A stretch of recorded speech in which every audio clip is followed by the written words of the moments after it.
2.9 athlete, her absolute best. 6th in the Olympic Games in Paris a couple of years back. Vanice Kerubo, All-Africa Games champion back in 2019. Very experienced, 3 times the Kenyan champion.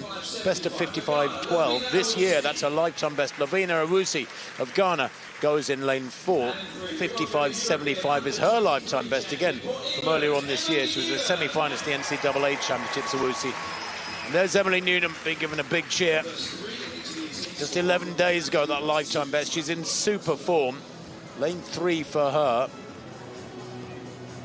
Set a national under-23 record in Madrid prior to her win in London last week. And actually in London, it was a personal best on the flat 400. She ran 50.32. That flat speed taken into the barrier challenge is invaluable. You've got to remember, you spend your vast majority of time running on the flat between the barriers. Good hurdling technique helps, but basic speed, a critical element of being a good hurdler, particularly a one-lap hurdler. Judgment has to be right, though. Very demanding event, this one. Those barriers, as you get more fatigued in the second part of the race, the barriers don't get any lower. You have to raise your game each time you come to barrier. Newnham left her picture, has gone off fast, but so too has Shiann Salmon of Jamaica. Inside her, she's matching the Brit stride for stride. She's going well too. There is the Kenyan in the centre lane. Salmon in lane 6 has got the lead at the moment over Overholt on the outside. Newnham on the inside. He's got some work to do just yet. Newnham looking surprisingly subdued at the moment as they come round the crown of the bend, and it's Salmon in lane 6 in that yellow for Jamaica. Has a big lead. Newnham has some work to do, but I think she's just trying not to overextend herself here. They've only got to eliminate 2 athletes as she comes down the straight there. Newnham just striding up strongly in second place, but that's a big win, a comfortable win, perhaps an extravagant run. 55.30 for the Jamaican Shiann Salmon.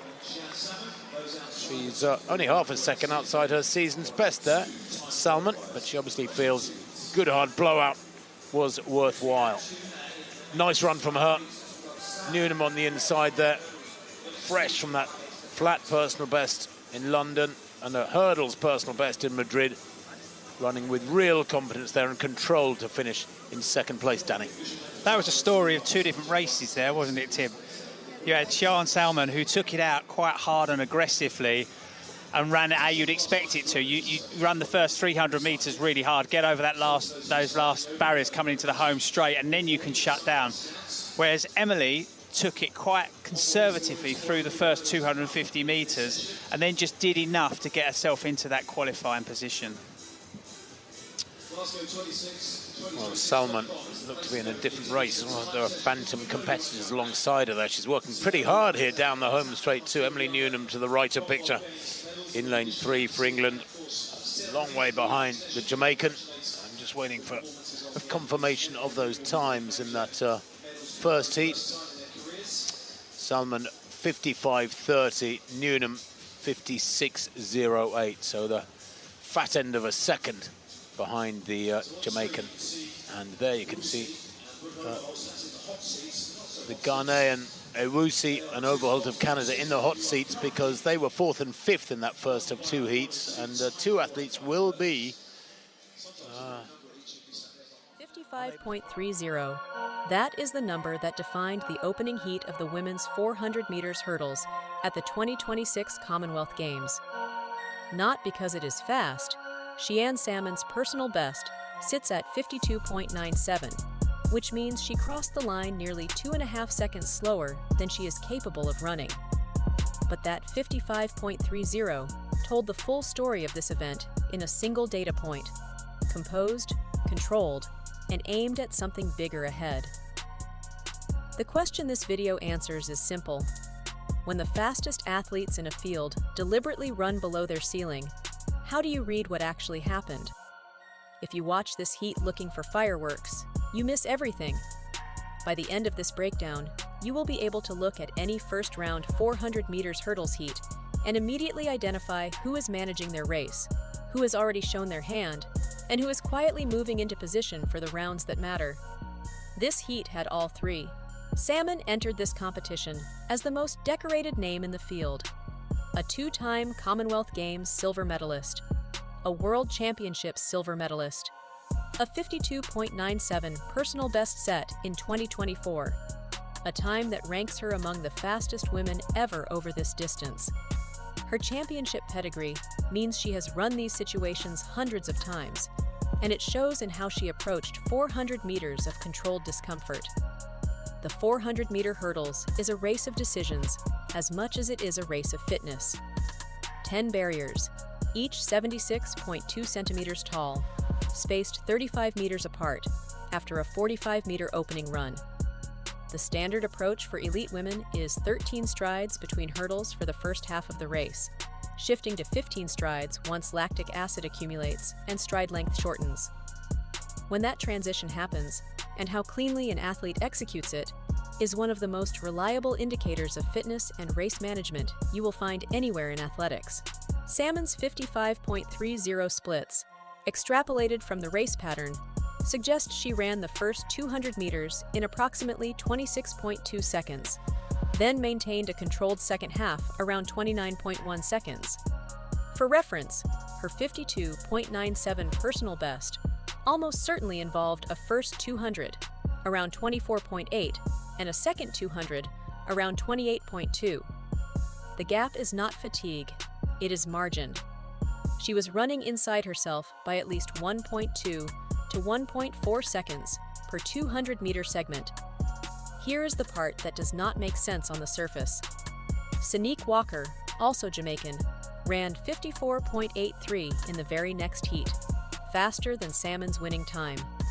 Jamaica now has two athletes in this competition capable of running under 55 seconds, and they are on a potential collision course. The intra-squad dynamic that creates is one of the genuinely interesting storylines entering the semifinals, and it is one that Salmon, with her championship experience, will have processed before she even returned to the warm-up area. Emily Newnham crossed second in 56.08. The number undersells what it represents. Newnham ran 53.33 at the European Championships earlier this season, a personal best that put her on the podium of one of the deepest 400-meter hurdles fields Europe has assembled in years. A 56.08 from an athlete with a 53.33 best means she was running at roughly 105% of her best effort, which in first-round terms is almost textbook.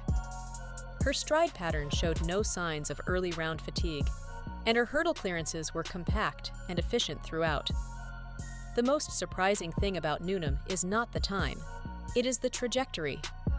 Earlier this season, she ran 53.92 in Madrid, then 53.33 at Europeans. Two sub-54 performances in a single season puts her in conversation with the very top tier of global hurdlers. She is not here to qualify, she is here to medal. Vanice Kerubo Nyagisera of Kenya finished third in 56.43. Her backstory gives that number real weight. In May of this season, she lowered the Kenyan national record to 55.12. Then she ran 55.45 at the NCAA Championships while representing Kentucky. A 56.43 in a first-round heat at a global multi-event is not regression, it is positioning. Nyagisera is 2.31 seconds slower than her best here, which is a larger conservation margin than either Salmon or Newnham. That points to either a high level of fatigue management or a race plan designed to peak specifically for a final.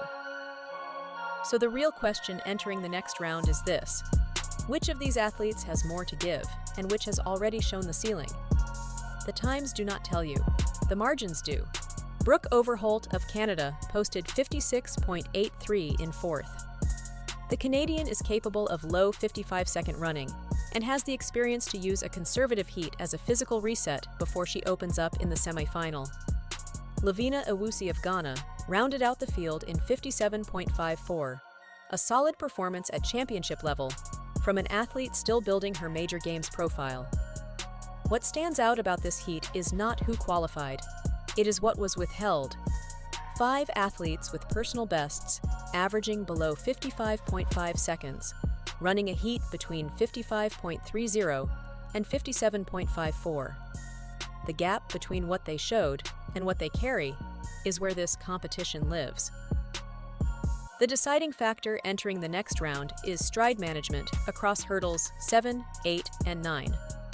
That is where lactic acid most severely compromises the neuromuscular control needed for efficient clearance. Athletes who have been running conservatively in heats will have cleaner mechanics at those barriers. Athletes who already pushed into their top end, even slightly, will show micro-hesitations, trail leg drag, and widened clearance angles that cost tenths of seconds per hurdle. Watch for that at the 280 to 350 meter zone in the semifinal. That is where this field will begin to separate. Comment below. Which of these 5 do you see reaching the final? And do you think Walker or Salmon comes out on top if they meet? That question has no clean answer yet, which is exactly why the rounds ahead matter. The takeaway from this heat is a principle that applies to every championship 400 meters hurdles you will ever watch. First round times are not performance data, they are negotiation. Each athlete is negotiating the minimum effort required to advance while protecting the maximum physiological resource for later rounds. The athletes who understand that negotiation, who can run a 55.30 when they own a 52.97, are the ones who build championship results over days, not minutes. Salmon showed that discipline here. Newnham showed efficiency. Nyagisera showed patience. The sprint coach in every viewer should take note. The ability to manage upward, to know how much you have left and leave it there, is as technically demanding as anything that happens between the blocks and the line. If you want to understand how this competition unfolds from the semifinal forward, subscribe now. The next breakdown covers exactly what happens when the conservation phase ends and these athletes finally open up.